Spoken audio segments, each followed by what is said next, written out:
សូមគោរពនិងជំរាបសួរទៅដល់បងប្អូនទាំងអស់គ្នាដែលបានចូលមកមើលក្នុងវីដេអូនេះហើយអញ្ចឹងគឺខ្ញុំលើកយកនៅភេទជ្ជៈ Work ណាបងប្អូនយកមកគោះអត់រង្វាន់ជាមួយបងប្អូនមើលលេងទៀតហើយអញ្ចឹងមុននឹងយើងគោះកបិលកំប៉ុងនេះអត់មើលរង្វាន់ខ្ញុំក៏សូមខន្តីនឹងអភ័យទោសទៅដល់បងប្អូនទុកជាមុនផងដែរបើសិនជាមានការនិយាយទៅលើសលុះឬក៏ពាក្យពេចន៍មិនសមរម្យនៅត្រង់ចំណុចណាមួយដែលអចេតនាសូមបងប្អូនខន្តីនឹងអភ័យទោស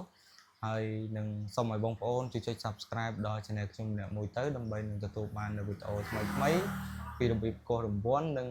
ឧបភេទជ្ជៈផ្សេងៗហើយបងប្អូនក៏អាច comment លេងនៅខាងក្រោមបានដែរដែលចង់ឲ្យខ្ញុំយកភេទជ្ជៈអីដែរយកមកគោះចែកជូនបងប្អូនមើលលេងរួចក៏អត់រង្វាន់រួមគ្នាជាមួយនឹងខ្ញុំអញ្ចឹងណាបងប្អូនហើយអញ្ចឹងយើងកុំឲ្យខាតពេលវេលាយូរយើងមើលកំប៉ុងនេះតែម្ដងទៅគឺយើងមើលមកជុំណាមើលមកជុំលេងទៅដោយខាងមុខនេះគឺបុកចំអក្សរ Work ហើយឯខាងក្រោយនេះគឺចំអក្សរនេះដែរបងប្អូនណាហើយឯខាងលើវិញ AF2 ហើយខាងក្រោមគឺលេខ24ណាបងប្អូនហើយ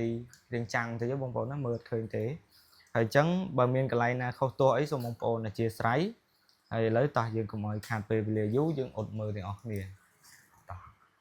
នេះយ៉ាអូត្រូវមួយកំប៉ុងហើយយើងសាករសជាតិមួយមើលវើហ្នឹងដោយរដងគឺយើងអត់ដែលបានភ្លុកទេឥឡូវថ្ងៃនេះគឺយើងភ្លុកមើលតែម្ដង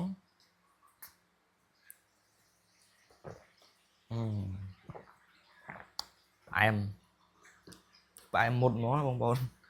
ហើយជាតិស្ករនេះខ្លាំងហើយយ៉ាងទៅបានជា